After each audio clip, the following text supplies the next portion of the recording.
For many decades, we have been tracking white supremacists and other extremists, and we have been developing strategies to address these threats. In 1985, we issued a report on how white supremacists communicated on dial-up computer bulletin boards, and we have been working to combat the spread of hate and extremism online ever since, including partnering with the tech industry.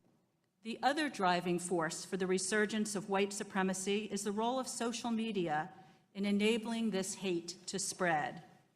Just this morning, ADL issued a new report documenting how before carrying out the hateful murders in Pittsburgh and New Zealand, the alleged white supremacist gunmen frequented fringe social networking sites like Gab and 8chan that act as echo chambers for the most virulent anti-Semitism and racism, and act as active recruiting grounds for potential terrorists.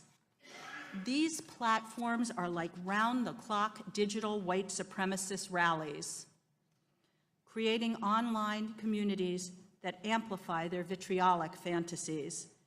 As you craft policy responses to these complex challenges, we believe they must include revitalizing the federal government's attention to domestic terrorism, and in particular, right-wing extremist violence, incentivizing state and local law enforcement agencies to more comprehensively collect and report hate crimes data to the FBI, strengthening laws against perpetrators of online hate, helping to ensure that social media platforms act against hate and increase transparency in ways they are not now doing, and improving law enforcement training for responding to hate online and off.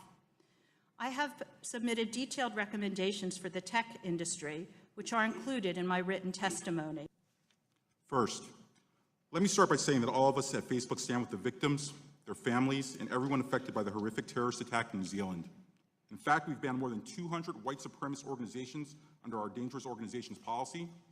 And last month, we extended that policy to include a ban on all praise, support, and representation of white nationalism and white separatism.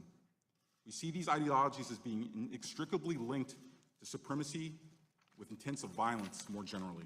Additionally, we will be connecting people who search for terms associated with white supremacy, white nationalism, and white separatism to Life After Hate. That's an organization founded by former violent extremists that provides support and outreach. First, YouTube's enforcement system starts from the point at which a user uploads a video. If it's somewhat similar to videos that already violate our policies, it's sent to humans for review. If they determine that it violates our policies, they remove it, and the system makes a digital fingerprint so that it cannot be uploaded again. In the fourth quarter of 2018, over 70% of the more than 8 million videos reviewed and removed were first flagged by a machine, the majority of which were removed before a single view was received. Second, we rely on experts to find videos the algorithm might be missing.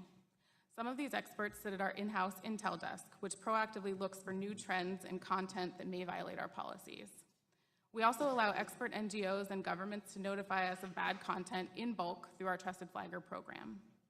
It's important to note that this is why several months ago we also updated our recommendation systems to begin reducing recommendations of even more borderline content or content that can misinform users in harmful ways. First of all, I must say I have Tourette syndrome. Sometimes I have tics and make sounds I can't control, so please forgive me. For the past 25 years, I've served as president of the oldest pro-Israel organization, the Zionist Organization of America. We promote strong U.S.-Israel relations and work to protect American Jews and others from anti-Semitism and violence. As a child of Holocaust survivors, I personally felt the horrors of unbridled anti-Semitism. I was born in a DP camp in Germany, grew up without the loving presence of most of my grandparents, aunts, uncles, cousins, whom the Nazis murdered. A front page article in the New York Times Friday headlines, "Bias is shared by extremes of the right, left, and Islam." We should keep that in mind. The Tree of Life synagogue murderer was a neo-Nazi who hated white President Trump for not being anti-Semitic, called Jews in the Trump administration a kike infestation. The New Zealand mosque murderer was actually a left-wing, self-described eco-fascist who also published a manifesto praising communist China as the, quote, nation with the closest political and social values to my own. There's a plethora of sickening neo-Nazi white supremacist internet sites fomenting hatred and violence primarily against Jews and blacks, but also against LGBTQ, women, feminists, and Muslims. We need to determine who is funding and is behind this. The FBI reports that Jews are the victims of 60% of the religious-motivated hate crimes in America. Jew hatred is the canary in the coal mine. It's unfortunately incumbent upon us to speak about the major issue threatening violence against Jews and all Americans, which is Muslim anti-Semitism. ADL's worldwide survey of 100 countries found that 49% of Muslims harbor anti-Semitic attitudes. The 16 countries and the territories having the highest level of anti-Semitism were all in the Muslim Middle East. Levels of anti-Semitism there ranged from 74 to 93%. In a recent conference on anti-Semitism, a speaker said, 20 years ago, the major problem was anti-Semitism of the far right, but it flipped. Now it's the left and radical Muslims. When condoning it, I don't know how much time I have. You're 48 seconds over. Well, but I was stopped. I was stopped with the outburst. The outburst. Go ahead. Another 30 seconds. I have something very, very important to say.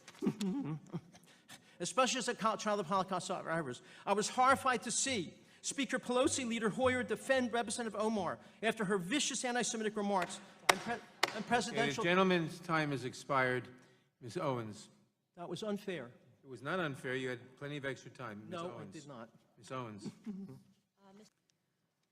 No, Mr. Chairman.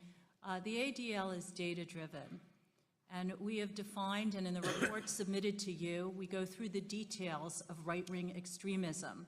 So this is the data that is there, and the report that we released today shows that there was an increase, a doubling. And the story of those swastikas painted on the door of a student at George Washington University. Good evening, I'm Doreen Gensler. And I'm Jim Vance. Turns out the student was painting the hateful symbols herself. Jackie Benson is at the university now with more on this. Jackie? Jim, these incidents, and there were several of them, caused a lot of concern here on the GW campus. Now, the FBI was called in to assist after swastikas kept appearing on a message board, similar to a dry erase board, on the door of a female student, she is Jewish, who lived in Mitchell Hall. Now the university confirms that a hidden camera placed in the hallway confirmed the student who was the apparent victim did it herself. News 4 spoke to that young woman who asked not to be identified shortly after the hate-filled symbols began appearing on her door. Here's what she had to say at that time. Who does such a thing? I wish I knew. I wish I had any clue who this was, but university police, my house proctor, administrators, nobody can think of a motive of somebody who hates me that much. Through the use of hidden cameras, interviews, and increased police patrols, we have concluded, and through a final interview today, investigators have concluded that the student who reported the incidents is responsible for the incidents. Now, the university has confirmed that the student, who is a freshman, has admitted responsibility for the swastikas in Mitchell Hall. She faces student judicial action, and she could face possible criminal charges. But I get the feeling here at this point that the university just wants to see her get some help. This has been a very troubling incident for everyone here. Jim, back to you. On the channels that the murderer, Bowers, in Pittsburgh, and the murderer in New Zealand looked at, and Gavin Aitchan, and a huge increase in racism since the 2016 election. I am not saying that anybody, one person, one elected official caused that, but there are corollaries there that we need to understand and we need to look at. We need to look at the data. We really try to combat that through a three-pronged approach. We look at those three prongs would be the product, our people, and then our partnerships. So first on the product, that's the AI. We have made significant investments in artificial intelligence to try to detect this type of content before it is seen, before it is reported, so that we can act more swiftly to remove it. We have made some significant progress. There's still a lot of room to go, but the investment over the next few years going forward, I think we can still see great gains to be made.